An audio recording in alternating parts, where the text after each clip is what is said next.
जय जगन्नाथ। राशि मान शुभ शुभ। मेष राशि विभिन्न सूत्र अर्थागम सहित कर्म संतोष लाभ करेंगे। वृष कर्म उत्साहित अग्रसर होगा दिनटी। मिथुन सुख निद्रा व्याघात सृष्टि हो पाए। अचानक अर्थ व्यय भली समस्या आसीपे। कर्कट हस उल्लास मध्य समय बीतवा सहित कर्म आत्मसंतोष लाभ करेंगे।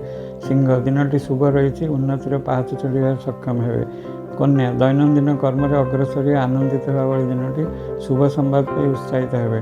तुला मन और मानसिक भाव आदौ भल न रही पारे। किसी दुश्चिंतार दिनटी बिताई पारती।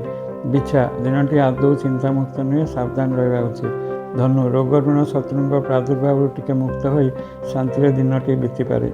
मकर द्वंद्व मध्य दिनचर्या रही पारे, विशेषकर निष्पत्ति नेवा कष्टकर हो पारे। कुंभ जिते जहाँ भाविले एक सिद्धांत पहुँचा कष्टकर। मीन किसी हठात सुजोग मन मध्य साहस आनीपे।